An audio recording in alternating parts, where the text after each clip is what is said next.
You meet someone new, they're charming, they're attentive, they ask questions and seem interested in your life. You breathe a little deeper, you wonder, maybe this time will be different, but as the days unfold, little things start to shift. You find yourself explaining your feelings just a little too often. You start to wonder if you're too sensitive or overthinking. You hold back on expressing your needs because you don't want to seem needy. Eventually, you realize you're tiptoeing again, walking on eggshells, trying to earn space in someone's life who made you feel seen once, and then it hits you, you've been here before. Different name, different face, same pattern. It's easy to assume this means something is wrong with you, that you're broken, that you have some magnetic flaw that draws in only those who hurt, confuse, or abandon. But that's not the full story. The truth is, we don't just attract what we want, we attract what we recognize, what feels familiar, what our nervous system has been trained to seek even if it hurts. If your early emotional blueprint was filled with inconsistency, neglect, or control, your subconscious may confuse those experiences with connection.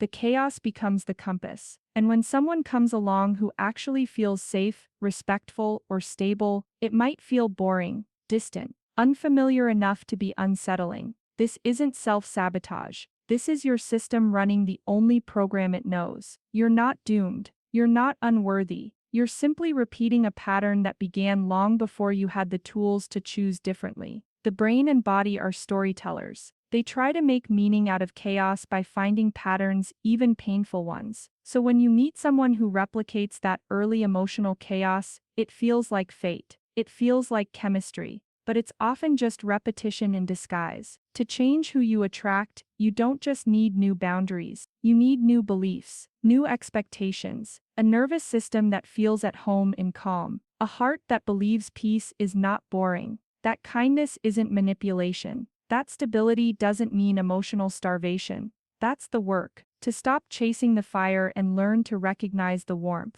To stop confusing intensity with intimacy, to choose partners who don't light you up with anxiety, but who help you feel safe in your own skin. And that work begins with awareness. Not self-blame, not shame, just the gentle realization, this isn't fate, it's a pattern, and patterns can be broken.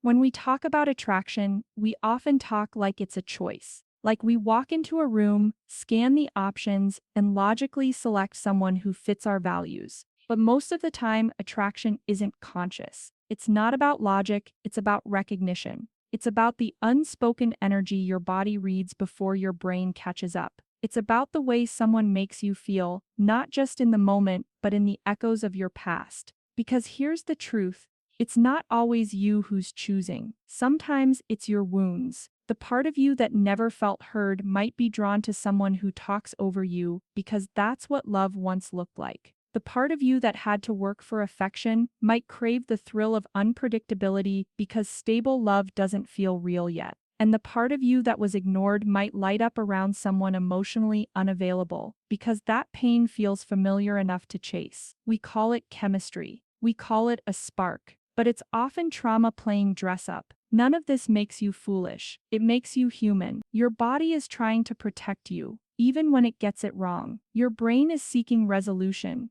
replaying the past in hopes of rewriting the ending. You're drawn to the people who mirror old wounds, not because you want to suffer, but because on some deep level, you hope this time it will end differently. The problem is, it rarely does, unless something inside you shifts. Unless you stop and ask, what is this person activating in me? Do I feel safe, or do I feel addicted to chaos? Do I feel valued, or am I just trying to prove I'm worthy this time? Healing begins when you stop assigning meaning to how others treat you and start paying attention to how you respond to that treatment. You're allowed to want love without performance. You're allowed to seek out peace, even if it feels unfamiliar. You're allowed to question what you were taught to expect from relationships. You are not too broken to be loved. You are not too complicated to be understood. You're just unlearning a survival strategy that used to keep you safe and now keeps you stuck. This is not about blaming yourself for the wrong people. It's about realizing you have the power to choose different ones, not louder ones, not flashier ones, not ones who make you work for love, but the ones who whisper back, I see you. You don't have to prove anything here. There's a quiet exhaustion that comes from always being the one who tries harder. You give more, you explain more, you forgive more, you shrink yourself, bend yourself, twist yourself, just to hold something together that's always been falling apart. And when you look around and realize you're tired, it's easy to think the problem is you. You might ask yourself, why do I care so much? Why can't I just walk away? Why do I keep ending up with people who need fixing? But that's the trick of it. People who aren't emotionally available often leave the door cracked just enough to give you hope, just enough to make you think, maybe if I just love them harder, they'll finally become the version I see inside them. It's not love, it's labor. You start performing, not because you're manipulative, but because you've learned that love requires effort. Because at some point in your life, love wasn't something that just happened. It had to be earned. And when that becomes your script, healthy love can feel confusing. When someone doesn't need to be convinced, when they don't make you hustle for their attention, you might find yourself pulling away, doubting, waiting for the other shoe to drop. This is the damage that patterns do. They convince us that comfort is dangerous and chaos is romance. They reward our emotional work with moments of relief, just enough to keep us coming back. But real love doesn't require a performance. You don't have to audition for it. You don't have to be less needy, more fun, less sensitive, more accommodating. You just have to be you, consistently, honestly, without shrinking. And the right person, the one who's ready, the one who's done their own work, won't find your honesty inconvenient. They'll find it magnetic. Because the truth is, you don't keep attracting the wrong people because you're broken. You keep attracting them because something in you still believes that love has to hurt. That belief can be changed. You can outgrow it, replace it, and you'll know it's happening when peace starts to feel like home. When effortlessness doesn't scare you anymore. When the version of you that doesn't overextend finally gets to lead. That's when you stop asking why you attract the wrong people and start choosing the right ones. Not with fear, but with clarity.